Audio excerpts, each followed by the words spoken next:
Have you ever felt your world silently crumble right before your eyes? She thought she was going to find peace, but instead found the cruelest blow of her life. With a baby in her womb and her heart in pieces, she fell. But she didn't break. Stay with me, because this story is about pain, courage, and a rebirth that will send shivers down your spine. If this story interests you, don't forget to subscribe to our channel and tell us which city you're watching from. Continuing. The car park of Westfield London in London was a place where Mary Ann never imagined her life would change forever.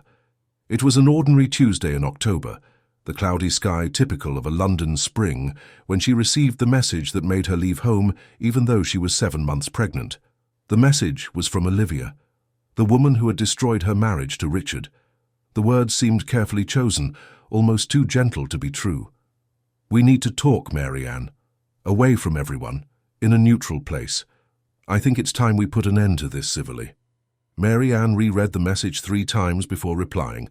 Part of her was suspicious, but another part, the part tired of arguments, of sleepless nights, of feeling the baby move as she cried alone in the bed she once shared with her husband, that part wanted to believe that perhaps there was a chance for peace. Maybe Olivia had realized how destructive it all was. Maybe she wanted to apologize. Maybe, just maybe, there was a little humanity left in the whole situation. She put on a navy blue maternity dress, tied her brown hair in a simple bun, and grabbed her bag. Before leaving, she placed a hand on her belly and whispered to the baby that they would be home soon. The house that was still hers, at least officially. Richard had left 3 weeks ago, taking only a few clothes and leaving behind 7 years of marriage and all the promises they had once made before the altar. The drive to the shopping centre seemed longer than it actually was. Mary Ann drove slowly, feeling every speed bump, every brake. The pregnancy had made her body more sensitive, heavier, more vulnerable. She parked in the underground car park on the 2nd floor, exactly where Olivia had indicated. It was a more isolated area, far from the preferential spaces, far from the main lifts. The place was almost empty, only a few cars scattered here and there, silent as mute witnesses. When she got out of the car, she felt the cold air of the basement prickle her skin. The fluorescent lights flickered slightly, creating elongated shadows between the concrete columns. She walked a few steps, looking for Olivia, when she saw her. She was leaning against a black car, arms crossed, wearing an expensive outfit that Mary Ann recognized from a boutique where she herself used to shop. But there was something else. Someone else. Richard was there, her husband, the father of the baby she carried, the man who swore to love her in sickness and in health, in joy and in sorrow. He stood beside Olivia, hands in his pockets, his face expressionless. He wore an impeccable grey suit as if he had come straight from a business meeting, and perhaps he had. For Richard, everything was business, even the end of his marriage. Mary Ann felt her legs weaken. This wasn't a meeting to make peace, it was an ambush. She wanted to turn back, get in her car and leave, but Olivia had already moved towards her, her heels echoing on the concrete with an almost musical precision. "How good of you to come, Mary Ann," Olivia said with a smile that didn't reach her eyes. "I thought it was important for the 3 of us to talk. After all, we need to sort this out like adults, don't we?" Mary Ann swallowed hard. She looked at Richard, hoping for some sign of regret, some flicker of humanity.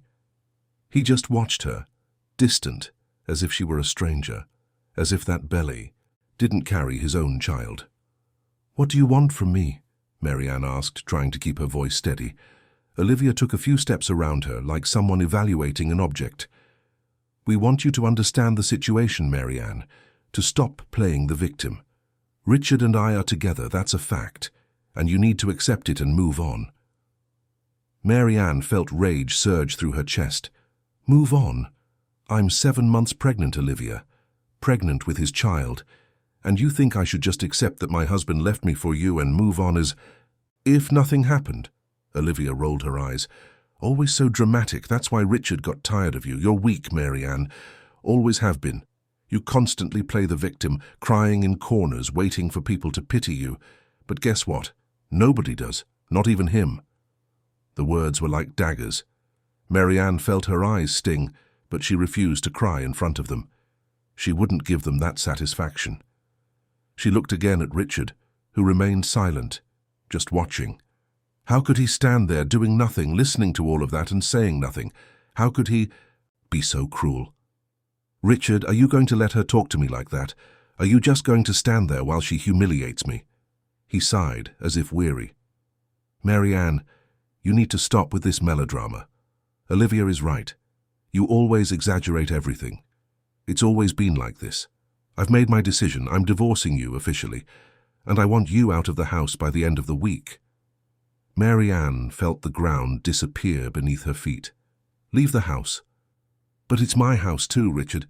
I've lived there for 7 years. I'm pregnant. Where do you expect me to go?" "That's not my problem," he said, with a coldness that chilled Marianne's blood. "You'll have to manage.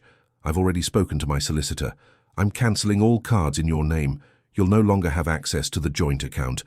And if you try to sue me, I'll claim you're emotionally unstable, that you always have been, and with your history of anxiety, it won't be hard to prove that." Marianne couldn't believe what she was hearing. This wasn't the man she had married. This was a stranger. A monster dressed in Richard's skin. Olivia laughed, a low, malicious laugh. "You know, Marianne, I even feel sorry for you, but you need to understand that you lost. I won. And it wasn't difficult. Richard was always mine. You were just a temporary obstacle." She moved closer, so close that Marianne could smell the expensive perfume she wore. Olivia opened her bag and took out her phone. She started showing photos. Photos of her and Richard on trips, intimate photos, messages exchanged during the marriage. While Marianne believed she was building a life with him, Richard was already building another, with Olivia. "See this one," Olivia said, pointing to a photo. "That was last year, on your wedding anniversary. He said he was travelling for work, remember?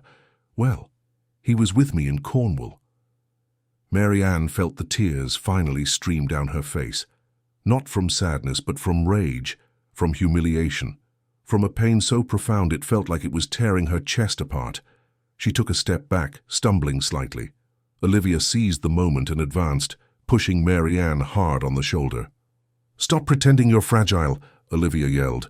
"You're nothing but a manipulator, a pathetic little woman hiding behind her pregnancy to get attention." Marianne tried to balance herself, but Olivia pushed again, this time with more force. Marianne felt her body sway. Richard remained still, watching everything as if he were a spectator in a theatre. Olivia raised her hand and tried to strike Marianne's face with her nails, aiming dangerously close to her eye. Marianne dodged at the last second, but lost her balance. She fell. The impact with the ground was brutal. She felt a sharp pain in her hip, in her arm. But her first instinct was to protect her belly. She curled up, covering her womb with her arms, trying to cushion any impact that might have reached the baby. Tears now fell uncontrollably.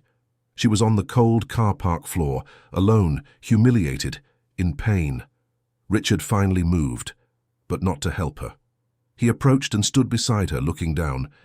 "You're leaving the house tomorrow, Marianne. I'll send someone to collect your things. And if you try to cause any trouble, if you try to report me or make a scene, I will destroy your reputation. I'll say you orchestrated all of this, that you're unstable, that you threw yourself to the ground. Who do you think they'll believe, me, a respected businessman, or you, a pregnant and emotionally distraught woman?" Olivia laughed again. She took a few steps around Marianne, still fallen on the ground, and showed more photos on her phone. "See these jewels?" she said, displaying a diamond necklace. "A gift from Richard. And this dress? I wore it to his company's gala dinner last month. While you were at home eating ice cream and complaining about your pregnancy, I was by his side at all the important events." Mary. Anne closed her eyes. The physical pain was unbearable, but the emotional pain was worse. She felt small, insignificant, erased, as if everything she had been, everything she had built, had been a lie, an illusion. She tried to get up, but her strength had drained away. She stayed there on the ground, holding her belly, whispering to the baby that everything was all right, even though she knew nothing was all right. It was at that moment that she heard hurried footsteps. Someone was running. A familiar voice shouted her name. "Mary Ann! Mary Ann! Where are you?" It was Henry, her older brother. He appeared between the concrete columns, his face distraught. Henry was a federal investigator, a serious, reserved man who had always been protective of her since childhood. When he saw Mary Ann on the ground, bleeding, her face bruised, his world seemed to stop. He rushed to her, kneeling by her side. "What did they do to you?" he asked. His voice choked. "Mary Ann, talk to me. Are you all right? Is the baby all right?" Mary Ann tried to speak, but the words wouldn't come out. Henry helped her sit up slowly, supporting her back. He took off his jacket and placed it over her shoulders. Then he looked at Richard and Olivia, who had been paralyzed by his arrival. "Who are you?" Henry asked with a chilling calm. Richard cleared his throat, trying to regain his composure. "I'm her husband, and this situation is none of your business." Henry slowly stood up, his eyes fixed on Richard. "None of my business? My sister is on the ground, hurt, pregnant, and you think it's none of my business?"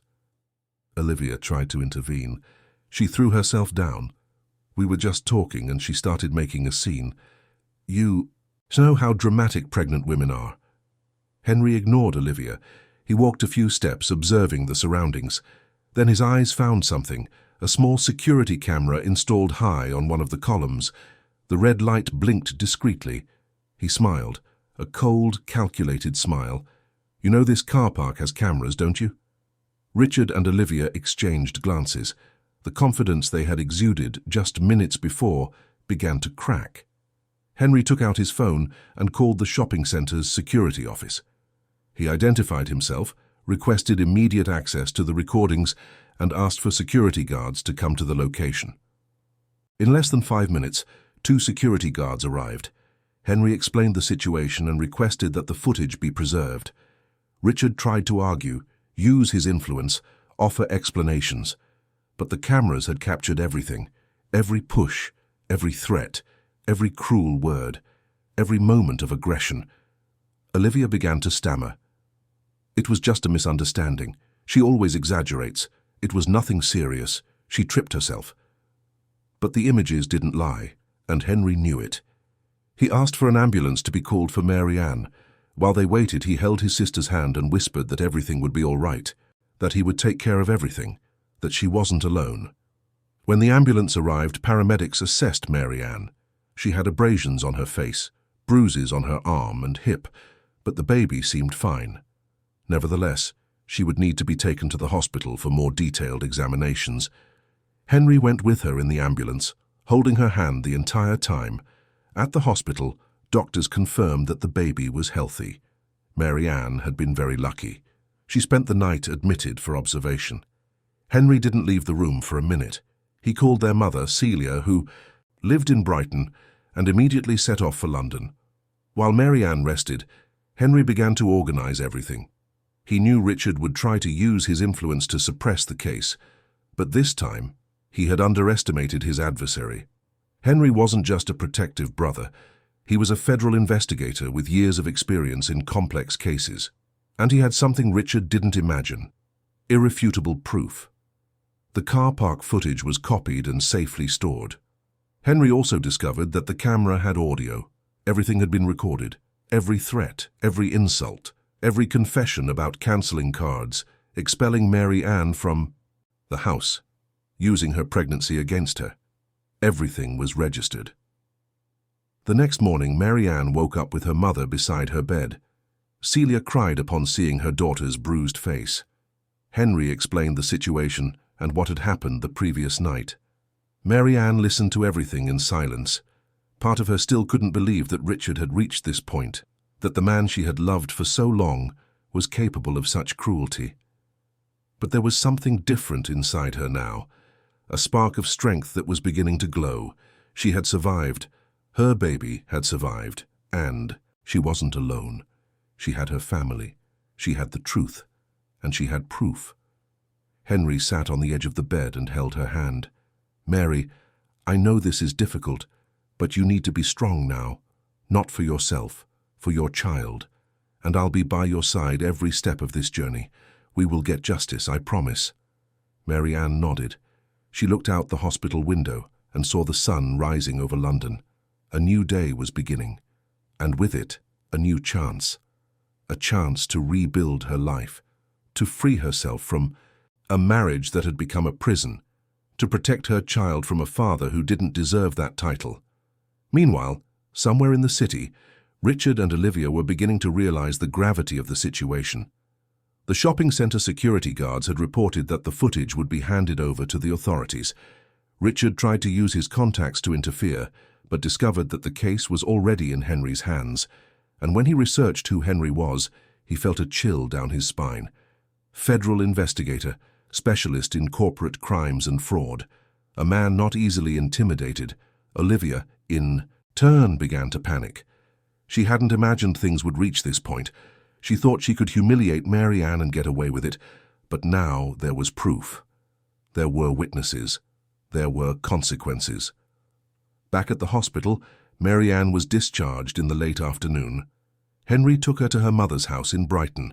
She needed to get away from London for a while, away from Richard, away from Olivia, away from everything that had happened. In the following days, Henry initiated the legal process. The complaint was registered, the images were presented as evidence, and the story began to spread. It wasn't long before the press found out. Businessman accused of assaulting pregnant wife with help of Mistress. The headline was in all the newspapers. Richard watched his reputation implode overnight. Partners distanced themselves. Investors pulled back, clients cancelled contracts. The company he had built with so much effort began to crumble, and Olivia, who dreamed of taking Mary Ann's place, found herself isolated, judged, branded as an accomplice to a cowardly act against a pregnant woman. Mary Ann, in turn, began to tread a different path, a path of healing, of reconstruction, of freedom. She still had a long way to go, but for the first time in a long time she felt there was hope. Tell me your opinion of this story, and how you think it will end. Celia's house in Brighton was a refuge Mary Ann hadn't visited often since marrying Richard. It was a simple 3-bedroom house with a small front garden where her mother grew roses and jasmine. The scent of the flowers mingled with the salty air from the sea, creating an atmosphere of peace Mary Ann hadn't felt in a long time. In the first few days after the car park incident, she could barely leave her room. She spent hours lying down, staring at the ceiling, hand on her belly, quietly talking to the baby growing inside her. Henry had returned to London to handle the legal proceedings, but called every day, sometimes more than once. He wanted to make sure his sister was all right, that she was eating, that she was resting. Celia, in turn, went out of her way to care for her. She prepared Mary Ann's favourite foods, made soothing teas, sat by her bedside and held her hand in silence, because sometimes words weren't necessary. It was on one of those quiet afternoons that Mary Ann finally managed to truly cry. Not a contained, ashamed cry, but a deep cry, coming from a place so profound within her that it seemed endless. Celia simply embraced her, letting her daughter release all the pain accumulated during months of a marriage that had turned into a lie. "When you were little," Celia began softly, "you were always so strong. Remember when you fell off your bike and scraped your whole knee? You didn't cry. You got up, wiped away the blood, and got back on. I was so impressed by your courage. And you know something, my dear. You still have that strength inside you. It didn't go away. It just hid for a while." Mary Ann wiped away her tears with the back of her hand. "I don't feel strong, Mum. I feel broken, as if everything I built in the last few years was an illusion." Celia brushed a lock of hair from her daughter's face. "It wasn't an illusion, Mary. You truly loved. You dedicated yourself. You believed. The problem wasn't you, it was him. Richard didn't know how to value what he had, and now he's going to pay for it." Mary Ann knew her mother was right, but knowing didn't lessen the pain. She had planned an entire life beside Richard. She had dreamed of a family, of quiet Sundays, of birthdays around a table full of love. And now all of it had collapsed like a house of cards. Meanwhile, in London, Henry worked tirelessly. He had hired one of the city's best family solicitors, Dr. Patricia Miller, a woman in her 40s, known for her firm stance and for never losing a case when there was solid evidence. And in this case, the evidence was more than solid. It was irrefutable. Patricia analyzed the car park recordings with clinical attention. She took notes, marked the most important sections, transcribed the dialogues. When she finished, she looked at Henry and said with conviction, "This is one of the clearest cases I've ever seen. We have assault, coercion, documented threats, all recorded on video and audio. Richard has no way to defend himself against this." Henry nodded. "But he'll try. He has money, he has influence. He'll hire the best barristers and try to tarnish my sister's image." Patricia smiled. A confident smile. "Let him try. I've dealt with powerful men before, and there always comes a time when their power isn't enough to cover up the truth. This is one of those times." She began to devise the strategy. First, they filed for a protective order for Mary Ann. Richard was forbidden from approaching her or making any kind of contact. Second, they initiated contentious divorce proceedings, requesting a fair division of assets and child support for the unborn baby. Third, and most importantly, they filed a civil lawsuit for moral and physical damages, using the recordings as primary evidence. When Richard received the notification, he was in his office in central London. The commercial building housing his import company's headquarters was one of the most modern in the area. Floor-to-ceiling glass windows, designer furniture, a panoramic view of the city, everything he had built with years of hard work. And now, all of it was threatened. He immediately summoned his solicitor. Dr. Mark Thompson was a 60-year-old experienced man who had extricated Richard from some complicated situations in the past. But when Mark read the documents and watched the videos that Mary Ann's defense had attached, his expression changed. "Richard, this is serious," Mark said gravely. "Very serious. You're in all the footage, listening to the aggressions, making direct threats. You talked about cancelling her cards, expelling her from the house, using her pregnancy against her. All of this is recorded." Richard slammed his hand on the table. "I was nervous. I didn't think straight. Olivia started everything. I was just there." Mark shook his head. "Being there and doing nothing is already complicity, Richard. And you didn't just stand there. You reinforced the threats. You confirmed you were going to take everything from her, on camera, in your own voice." Richard ran a hand over his face. He had underestimated Mary Ann. He had thought she would be easy to manipulate, that she would accept everything silently, afraid of being left with nothing. He hadn't considered that she had a brother like Henry, and he definitely hadn't considered that everything would be recorded. Olivia, in turn, was in a state of panic. She called Richard several times a day, crying, saying she didn't want to be arrested, that she was afraid of what might happen. Richard tried to calm her, but he himself was terrified.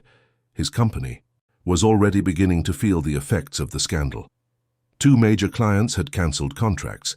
A minority partner had asked to leave the partnership. And worst of all, the business media was starting to cover the case. At Celia's house in Brighton, Mary Ann slowly began to regain her strength. She woke up earlier, had breakfast with her mother, walked a little around the neighborhood. The doctor attending her in Brighton said she and the baby were healthy, but that she needed to avoid stress. Henry called and told her about the progress of the case. Mary Ann listened to everything with a mixture of relief and sadness. Relief because there would finally be justice. Sadness because she never imagined her life would reach this point. It was during one of these conversations that Henry mentioned something that caught Mary Ann's attention. Mary, the solicitor, discovered something interesting.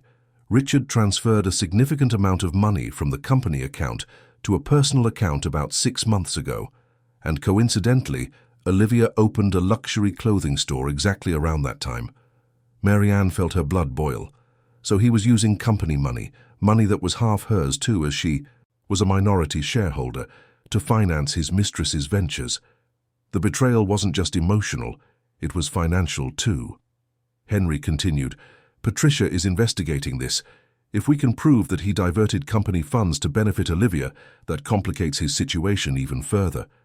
Mary Ann hung up the phone and sat on the veranda, looking at the garden. She thought about all the years she had spent beside Richard, the times she had given up her own dreams to support his.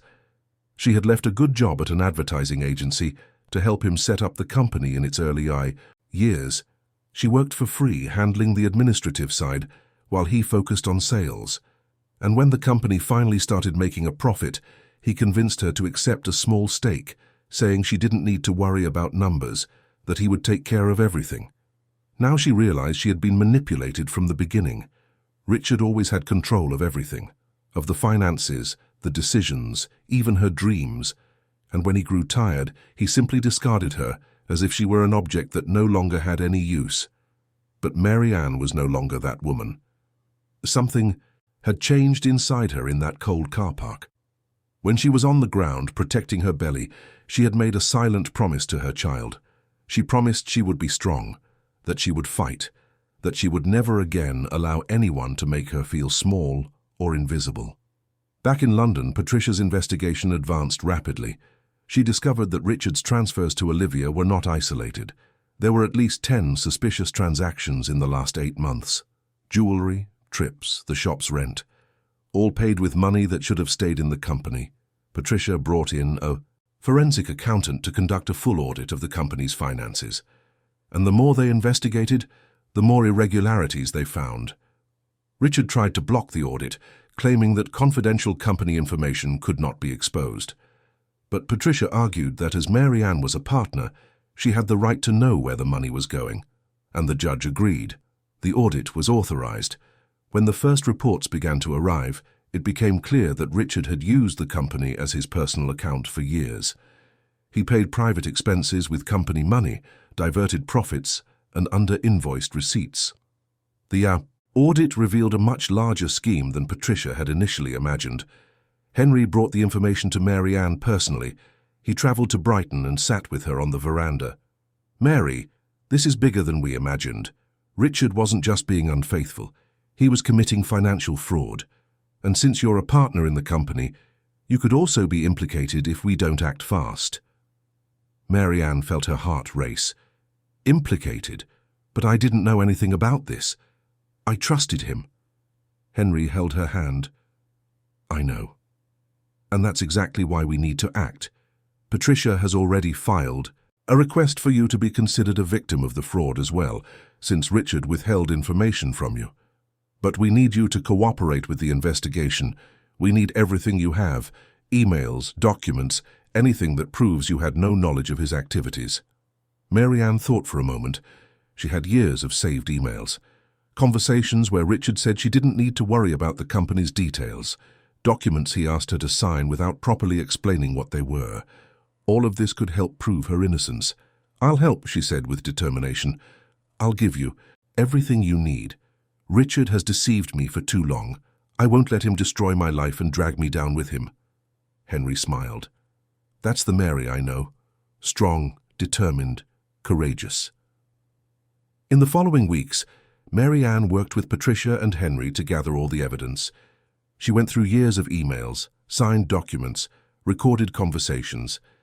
Each piece of the puzzle helped build a stronger case against Richard. Meanwhile, Richard's situation worsened. HMRC was notified of the irregularities and opened its own investigation.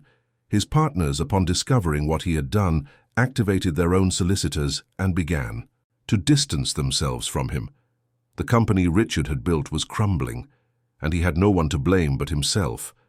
Olivia tried to distance herself, claiming she didn't know where the money Richard spent on her came from, but the evidence showed otherwise. There were messages between them discussing the transfer amounts. There were emails where Richard detailed how he was diverting money without the partners noticing. Olivia was involved up to her neck. One day, Mary Ann received an unexpected call. It was a journalist from a major news portal. She had obtained her number and wanted to conduct an interview about the case. Mary Ann hesitated. She didn't like exposure, never had, but Patricia advised her to accept. "This is the time to tell your side of the story, Mary," Patricia said. Richard and Olivia will try to control the narrative. They'll say you're exaggerating, that you're being vengeful. But if you speak first, if you show who you really are, people will understand what happened." Mary Ann agreed. The interview was scheduled for the following week. She would have time to prepare, to organize her thoughts, to decide exactly what she wanted to say. Meanwhile, in London, Richard received more bad news. The company's board of directors had voted for his removal from the position of executive director. He was still the majority shareholder, but no longer had decision-making power over operations. It was a public humiliation. Everything he had worked for, everything he had built, was being taken from him. He tried to call Olivia, but she didn't answer. He tried to talk to friends, but everyone was busy. He was alone. And for the first time in a long time, Richard began to understand what Mary Ann had felt in that car park. The loneliness, the feeling of abandonment, the weight of betrayal. But it was too late for regrets. The process moved forward. The evidence accumulated, and justice, slow but steady, began to do its work. Mary Ann, in turn, was getting stronger every day. She had started doing prenatal yoga, following her doctor's recommendation. She had resumed old hobbies, like painting, and most importantly, she had reconnected with old friends she had lost touch with during her marriage to Richard. He had always been jealous, controlling, and had gradually isolated Mary Ann from everyone she loved. But now she was rebuilding those bridges. One of these friends was Julia, who had been her best friend since adolescence. They had drifted apart after Mary Ann married because Richard didn't like it when she went out with her friends. When Julia learned what had happened, she immediately went to Brighton to visit Mary Ann. The two talked for hours. They laughed, cried, reminisced about old times, and Julia made Mary Ann promise that she would never again let a man separate her from the people she loved. "You're incredible, Mary," Julia said. "Always have been, and I'm happy that you're finally realizing it. Richard tried to dim your light, but he couldn't. You still shine." Those words stayed with Mary Ann. She realized that for years she had allowed Richard to define who she was. But now, for the first time, she was rediscovering herself, and she was liking what she found. The interview approached. Mary Ann was nervous but also determined. She had a story to tell, a story of love, betrayal, violence, but also of resilience and new beginnings. And she knew her story could help other women going through the same thing. Henry and Celia were by her side, giving her all the support she needed. And inside her the baby grew strong and healthy, reminding her every day that she had a purpose. She wasn't just fighting for herself, she was fighting for her child's future. And this fight, she was determined to win. The morning of the interview arrived with a clear sky over Brighton. Mary Ann woke up earlier than usual, her heart racing and her hands sweating. She knew this would be an important day, a turning point in her story. The journalist conducting the interview was named Felicity Roberts, known for her serious work and for giving a voice to women in vulnerable situations. The interview would be recorded at Celia's house and later published on the news portal and also in video format on social media. Celia prepared a hearty breakfast, warm French bread, cornmeal cake, fresh fruit. She knew her daughter was nervous and tried in every way to make her more at ease. Henry had arrived the night before, coming from London. He would also be present during the interview, providing moral support to his sister. When Felicity arrived around 10 in the morning, Mary Ann felt a tightening in her chest. She was a woman of approximately 40, with black hair tied in a ponytail, discreet framed glasses and a gentle smile. She greeted everyone cordially and explained the process. The interview would last about an hour and would later be edited into a 20-minute version. "Mary Ann, before we begin, I want you to know that you are in control," Felicity said as they set up the equipment. "If there's any question you don't want to answer, or if at any point you need a break, just let me know. This is your story and you decide how you want to tell it." Those words calmed Mary Ann. She sat on the living room sofa, adjusted the beige maternity dress she had chosen for the occasion, and took a deep breath. The camera was turned on, the lights were adjusted, and the interview began. Felicity began with simple questions: how Mary Ann and Richard met, how the relationship started, the first years of marriage. Mary Ann answered in a calm voice. recalling the good moments that existed before everything fell apart. She talked about how attentive Richard was in the beginning, about the plans they made together, about the day she discovered she was pregnant, and how happy she was imagining they would finally form a family. "And when did you realize something was wrong?" Felicity asked. Marianne paused. That was the difficult part. "I think deep down, I always knew something wasn't right," she began. "But I didn't want to believe it. There were the signs. He started coming home late, traveling more, becoming more distant. But I thought it was because of work, that he was stressed with the company. I convinced myself it was just a phase." "Was it Henry who told you about Olivia?" "No," Marianne replied. "I found out myself. I found messages on his phone. He had left it unlocked on the table, and there was all the proof. Photos, affectionate messages, plans they made together. It was as if the ground had disappeared beneath my feet." Felicity asked a few more questions about the period when Marianne discovered the betrayal, about how it was to confront Richard, about his coldness in admitting his relationship with Olivia. And then came the most difficult part of the interview: what happened in the car park. Marianne felt tears threaten to fall, but she took a deep breath. She had promised herself she would be strong, that she would tell the truth, the whole truth, without hiding. She described in detail how she received Olivia's message, how she believed there could be a civilized conversation, how she arrived at the car park and found not only the mistress but also her own husband. "I felt betrayed twice at that moment," Marianne said with a choked voice. "Betrayed by him being there, by her side, as if they were a team against me, and betrayed by my own innocence in believing there would be any compassion from them." She recounted the provocations, the accusations, the humiliations, how Olivia showed off the jewelry she had received, the trips they had taken together, how Richard remained silent, motionless, while his pregnant wife was verbally and then physically assaulted. About the moment she fell to the ground, and the only thing she could think of was protecting the baby. "I never felt so alone in my life," Marianne confessed. "I was there, on the cold floor of that car park, and I realized that the man I loved, the father of my child, didn't care if I lived or died. That was more painful than any physical assault." Felicity was visibly emotional. "And that's when your brother arrived?"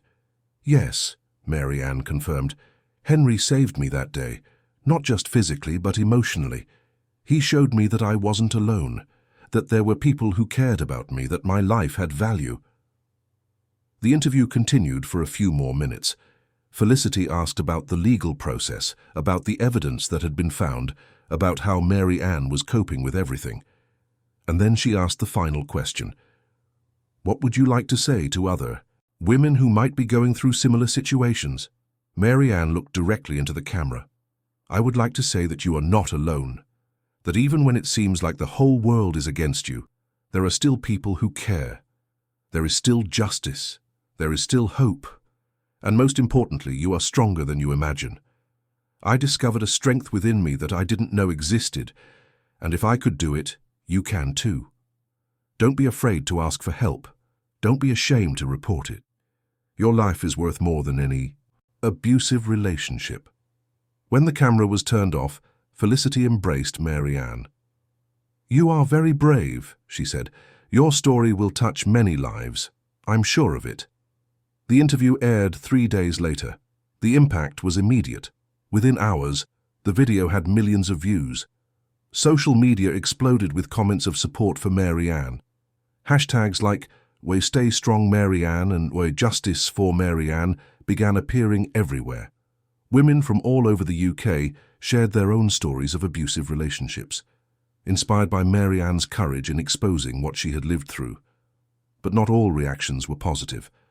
Richard and Olivia also had their defenders. People who questioned Marianne's version, who said she was exaggerating, who accused her of wanting to destroy Richard's reputation out of revenge. Some comments were cruel, calling her a manipulator, a liar, a gold digger. Marianne tried not to read the negative comments, but it was impossible to ignore them completely. Henry and Patricia advised her to stay off social media for a while, but she felt she needed to see what people were saying. She needed to understand how her story was being received. It was then that something unexpected happened. other women began to come forward. Women who had been in relationships with Richard before Mary Ann. Women who told similar stories of manipulation, control, and abusive behavior. One of them, named Deborah, contacted Patricia directly. She had dated Richard for 2 years before he met Mary Ann, and the experience had been traumatic. He was exactly as Mary Ann described, Deborah recounted in a recorded testimony. Affectionate at first, but gradually he became controlling. He didn't want me to go out with my friends. He didn't want me to work. When I broke up with him, he threatened to destroy me. He said he would tell lies about me to my family, to my friends. I was so scared that I moved cities. Deborah's testimony was just the first. 3 more women came forward with similar stories. All described a pattern of behavior that characterized Richard as a serial abuser. Patricia was euphoric. This further strengthened Mary Ann's case. "This changes everything, Mary," Patricia said during a phone conversation. "With these testimonies, it's clear that his behavior wasn't an isolated incident. It was a repeated pattern over the years. This will weigh heavily on the judge's decision." Richard, in turn, was desperate. His reputation was completely destroyed. The company had practically gone bankrupt. The remaining partners were suing him for mismanagement and diversion of funds. HMRC had frozen his bank accounts during the investigation. And now, with the testimonies of his ex-girlfriends, he was being painted as a monster by the media. He tried to give his own interview, to tell his version of events. But no serious media outlet wanted to interview him. The few that accepted were obscure podcasts and YouTube channels with low viewership. And even then, his statements only worsened the situation. He tried to portray himself as a victim, claiming he was being persecuted, that it was all a conspiracy orchestrated by Mary Ann and her brother. But no one believed him. Olivia had completely disappeared from social media. Her clothing store had closed. She had moved to a town in the Cotswolds, trying to start over away from the spotlight. But even there, people recognized her. The internet doesn't forget, and what she had done to a pregnant woman was something people didn't easily forgive. Meanwhile, Mary Ann was preparing for the baby's arrival. She was in her 8th month of pregnancy, and the doctors said everything was fine. The baby was healthy, strong. She had decided it would be a boy and had already chosen the name Gabriel, a name that meant man of God, messenger. She felt her son would be exactly that, a messenger of a new phase in her life. Celia was setting up the baby's room at her house in Brighton. She had bought a light wooden crib, a mobile with little stars, soft blankets, everything prepared with love and care. Mary Ann spent hours in that room, imagining what it would be like when Gabriel was born. She thought about how she would raise him, the values she would teach him, the kind of man she wanted him to become. She wanted Gabriel to grow up knowing how to respect women, to understand that love wasn't control, that healthy relationships were built on respect, trust, and equality. She didn't want him to become someone like Richard, and she was determined to do everything in her power to ensure that didn't happen. Henry visited whenever he could. He had become not just a brother, but also a father figure for the baby on the way. He joked that he would be the most present uncle in the world. And Mary Ann believed him. She saw the love in her brother's eyes whenever he placed his hand on her belly and felt Gabriel kick. The divorce proceedings progressed rapidly. With all the evidence and testimonies, it became increasingly clear that Mary Ann would receive a favorable decision. Richard would be obliged to pay child support for Gabriel. The division of assets would be fair, considering Mary Ann's contribution to the company's establishment in the early years. And most importantly, his custody would be limited. The judge was seriously considering allowing only supervised visits, given the gravity of the accusations and the history of abusive behavior. Richard tried to negotiate. He offered more money in exchange for Mary Ann dropping the charges, but she refused. It wasn't about money. It never was. It was about justice. It was about ensuring that other women wouldn't go through what she did. It was about protecting her son from a father who didn't know how to love in a healthy way. One afternoon, Mary Ann was on the veranda of Celia's house when she received a call from Julia.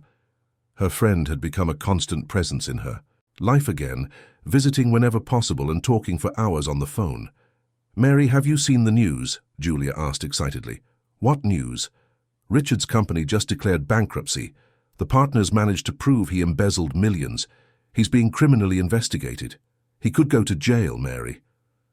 Mary Ann was silent for a moment. Part of her felt a grim satisfaction upon hearing that. It was justice finally being served. But another part of her, a small but still present part, felt a pang of sadness. Not for Richard, but for all they could have been and never were. For the man she thought he was and who in reality never existed. "It's what he deserves," Mary Ann finally said. "He made his choices.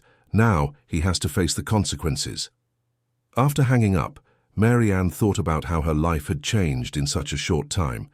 A few months ago she was in a marriage she believed was solid, planning a future with a man she thought she loved. And now she was alone, pregnant, rebuilding her life from scratch. But strangely, she didn't feel unhappy. She felt free. She had discovered that she was capable of sustaining herself, emotionally, that she didn't need a man to feel complete, that her strength came from within, not from without. And that discovery was more valuable than any marriage could have been. As the sun set over Brighton, painting the sky with shades of orange and pink, Mary Ann placed her hand on her belly and felt Gabriel stir. She smiled. "It's going to be all right, my love," she whispered to the baby. "We're going to be all right. I promise." And for the first time in a long time, she truly believed it. The worst was over. The storms had calmed. And on the horizon, she could see the possibility of clearer days. Days where she would just be Mary Ann, not someone's wife, not someone's victim, just herself. Strong, resilient, free. The following week, Mary Ann received a letter. It was from a non-governmental organization that worked with women victims of domestic violence.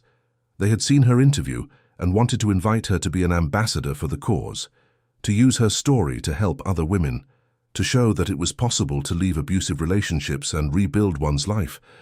Mary Ann read the letter several times. She had never imagined herself in such a role.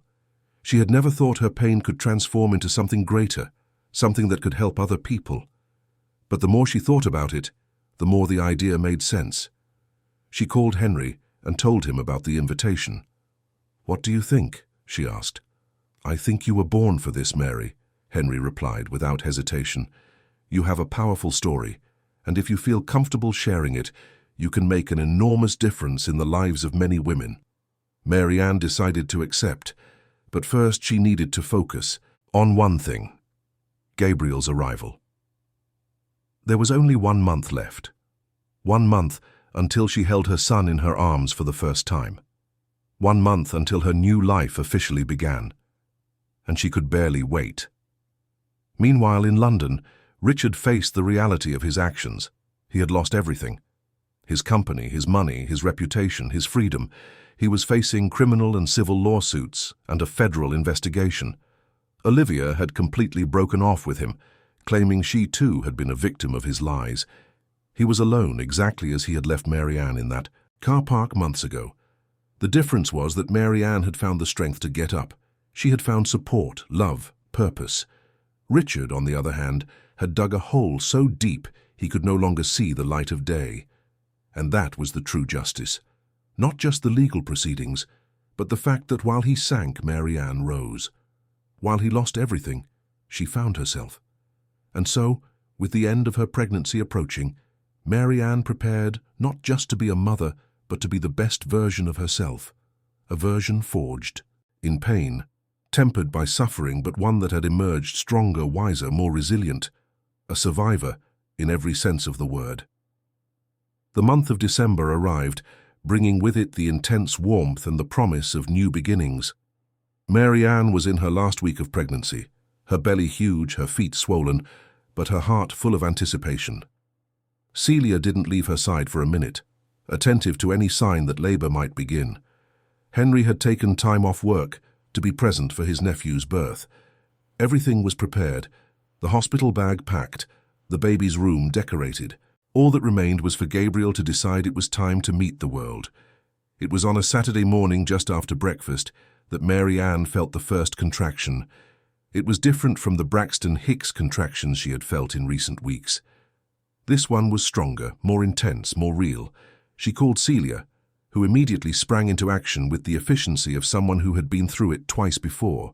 Henry grabbed the bag, helped Mary Ann into the car, and they set off for the maternity hospital. The traffic in Brighton was light that morning. The sun shone brightly, the sky was clear blue, and there was a gentle breeze from the sea. Mary Ann looked out the window, breathing deeply through each contraction, trying to stay calm. Henry drove carefully but swiftly, speaking words of encouragement to his sister. "You're strong, Mary, you can do it. Soon you'll be holding Gabriel in your arms." When they arrived at the maternity hospital, Mary Ann was immediately taken to the pre-labor room. The doctors examined her and confirmed that yes, it was time. Dilation was progressing well. Within a few hours, Gabriel would be there. Celia held her daughter's hand throughout the process, wiping her sweat, whispering words of strength and love. Henry stayed outside, pacing the corridor, as nervous as if he were the father. Labor was long, painful, exhausting, but Mary Ann was determined. Each contraction was a reminder that she was about to meet her son. Every moment of pain brought her closer to the greatest love of her life. And when finally, after almost 10 hours, she heard Gabriel's first cry, it was all worth it. He was perfect, small, pink, with dark hair and eyes that were still trying to adjust to the world's light. When the nurse placed Gabriel in Mary Ann's arms, she felt a wave of love so intense that tears rolled freely down her face. This was her son, her reason for living, her strength, her future. "Hello, my love," Mary Ann whispered, delicately touching the baby's tiny face. "I'm your mum, and I will love you forever." Celia cried with emotion beside the bed. Henry was called in to meet his nephew, and when he entered the room and saw that scene, his heart ached. His sister, who had been through so much, who had been so hurt, now shone with a light he had never seen before. It was the light of motherhood, of unconditional love, of renewed hope. In the following days, still in the maternity hospital, Mary Ann received several visitors. Julia was one of the first, bringing flowers and gifts for the baby. Other friends she had reconnected with in recent months also appeared. Her solicitor, Patricia, sent a huge basket with baby products and a touching card saying she was proud of Mary Ann's strength. Even Felicity, the journalist who had conducted the interview, visited her, bringing a personalized photo album for Gabriel. But there was one person who didn't show up, Richard.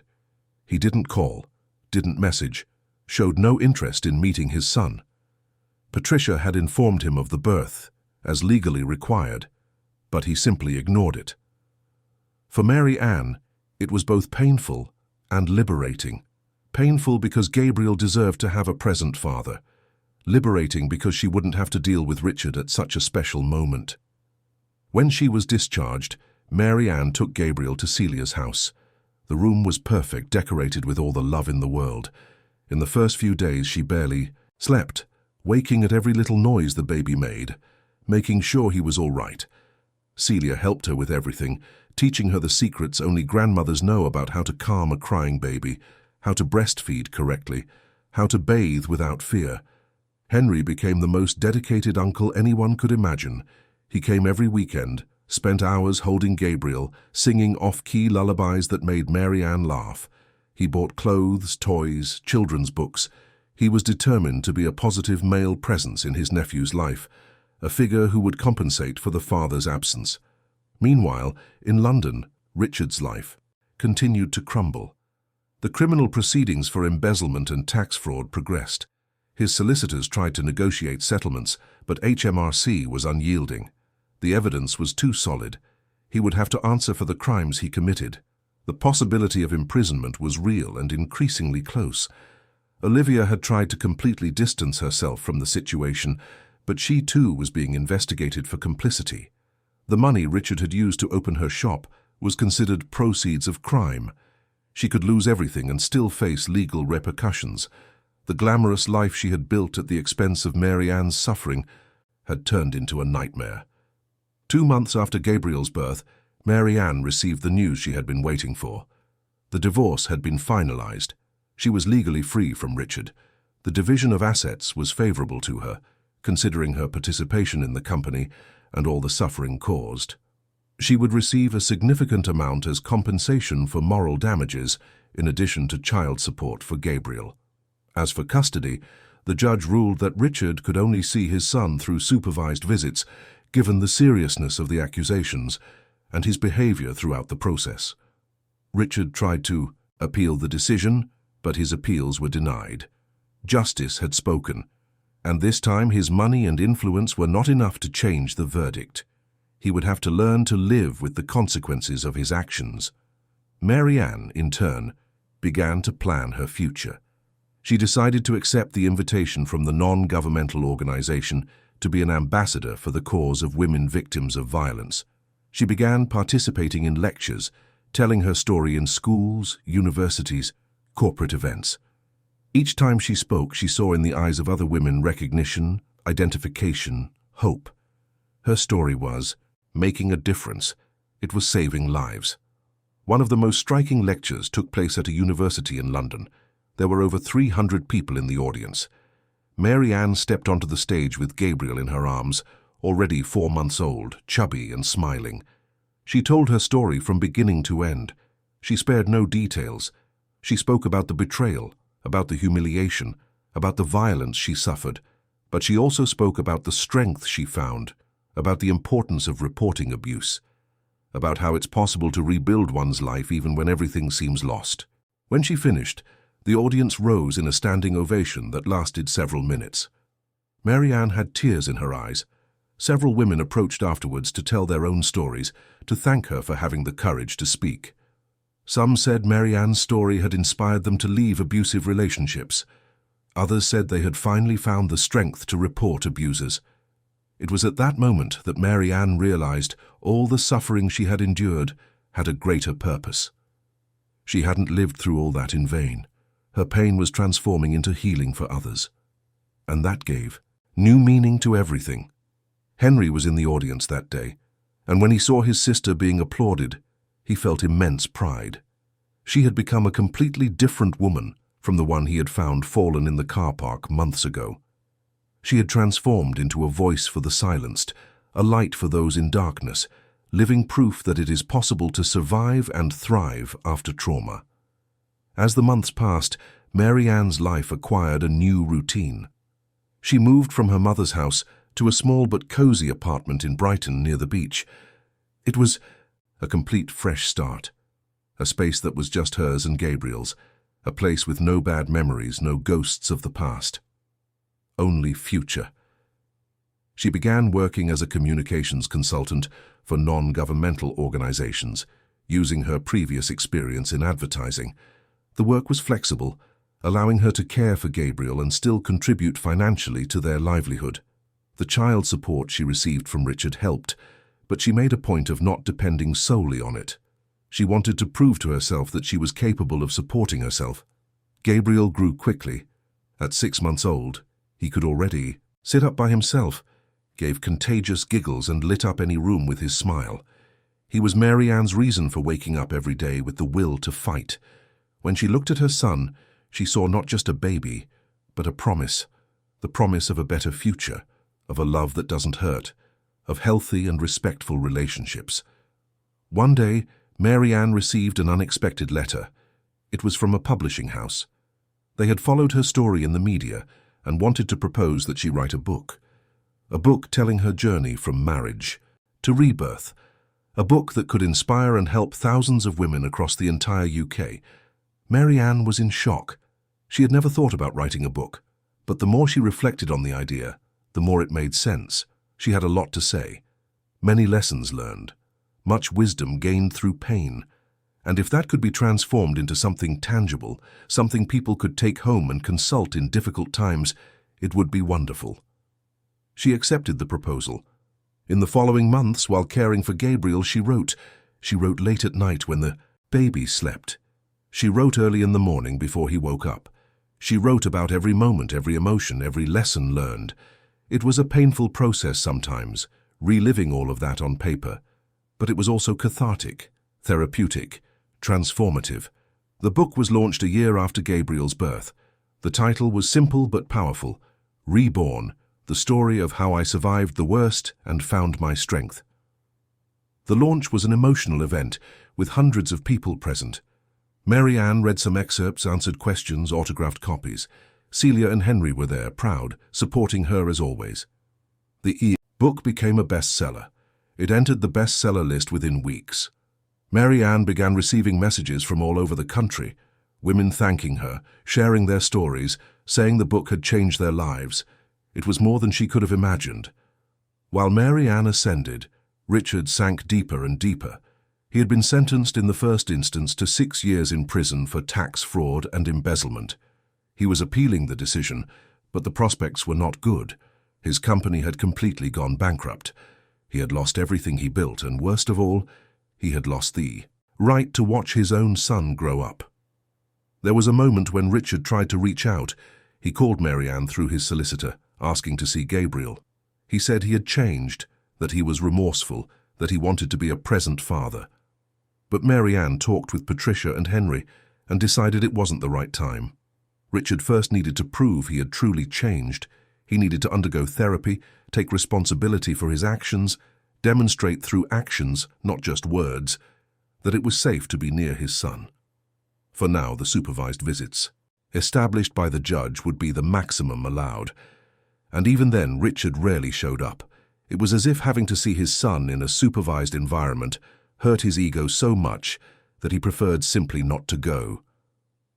Further proof that his interest in Gabriel was more about control than genuine love. Mary Ann no longer felt anger towards Richard. She had gone through a long process of therapy and had reached a place of inner peace.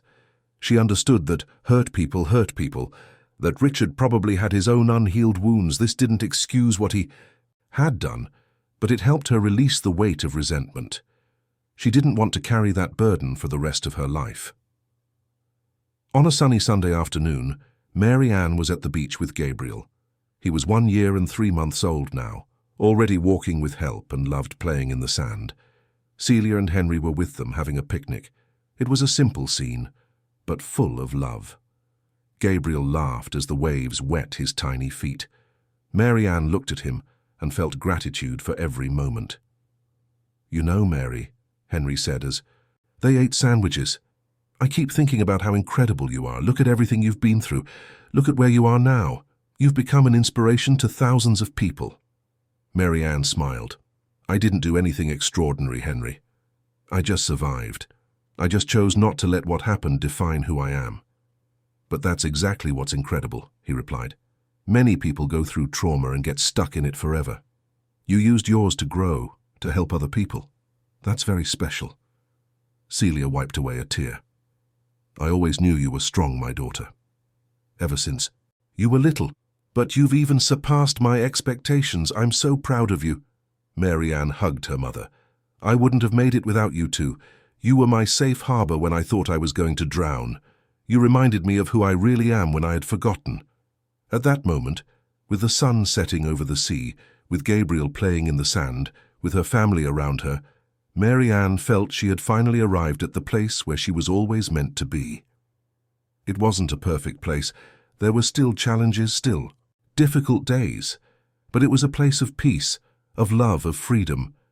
She looked at the horizon and thought of all the women who were still trapped in abusive relationships, who still lived in fear, who still believed they had no choice, and she made a silent promise to continue fighting for them, to continue telling her story, to continue being a light in the darkness, because if she could do it, others could too. If she found the strength to rise from that cold car park floor, others would too. The journey wasn't easy, but it was possible, and it was worth it. Gabriel ran to her, his little arms open, his smile lighting up his tiny face. Mary Ann picked him up, showered him with kisses and whispered, "Mummy loves you so much, my love, and I will always protect you. You will never know a world where love hurts, because I will teach you what true love is." And at that moment, with her son in her arms, with the golden afternoon sun bathing the beach, with her family by her side, Mary Ann knew she had finally found what she had always sought. Not in a relationship, not in another person, but within herself. She had risen from the ashes. She had become a phoenix. And now she flew free, stronger than ever. The following years brought even more transformations. Mary Ann's book became a classic on the theme of overcoming adversity and domestic violence. It was translated into other languages. She was invited to speak internationally. Gabriel grew up surrounded by love, becoming a kind, respectful boy, full of empathy. Exactly the kind of man the world needed. Henry married a wonderful woman who adored Gabriel as if he were her own nephew. Celia continued to be the most dedicated grandmother in the world, always present, always loving. And Mary Ann found love again, this time with a man who respected her, admired her, who understood her worth. A man who saw her strength not as a threat, but as an inspiration. Richard eventually served part of his sentence and was released from prison. He tried to reconnect with Gabriel when he was 7, but the boy had no interest in meeting the father who had never been present. Mary Ann didn't force anything. She let Gabriel decide for himself, and he decided he was happy with the family he had, that he didn't need someone who only shared his DNA, but who hadn't shared his life. And so, what began as a story of pain and betrayal transformed into a story of overcoming and hope. Mary Ann proved that it's possible to get up after falling, that it's possible to find light even in the deepest darkness, that it's possible to love again after being hurt. Her story continued to inspire thousands of women around the world. Every lecture, every interview, every copy of her book sold was a seed planted, a seed of courage, of strength, of hope. And these seeds germinated, grew, multiplied, because in the end Mary Ann's story wasn't just about her. It was about all the women who have been silenced, diminished, abused. It was about showing that there is life after trauma, that there is happiness after pain, that there are new beginnings even when everything seems to have ended. And as she continued her journey, helping other women find their own strengths, Mary Ann knew that everything she had been through had been worth it, because her pain hadn't been wasted.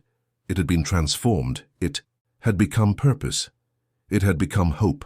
It had become love. And this love, multiplied by thousands of touched lives, was Mary Ann's true legacy. Not the violence she suffered, not the betrayal she endured, but the strength she found, the hope she spread, the love she planted. And so, like a phoenix rising from the ashes, Mary Ann not only survived, she thrived. She shone. She flew. End of story. Dear listeners, we hope that the story of Mary Ann, Richard, and all the characters who crossed their paths has touched your heart deeply. If you were moved by this journey of overcoming adversity, please leave a like, subscribe to the channel, and tell us in the comments what stood out most to you in this story. Was it Mary Ann's strength, Henry's loyalty, Celia's unconditional love, or perhaps the complete transformation we witnessed? Every day we bring intense stories like this, which reveal the deepest side of the human soul, showing that it's possible to be reborn even in the most difficult circumstances. Your presence here is very important to us. Share this story with someone who needs to hear that there is hope, that there is a way out, that there is life after pain. We look forward to seeing you in the next episode, with another story that will stir your emotions and make you reflect on the strength of the human spirit. See you soon.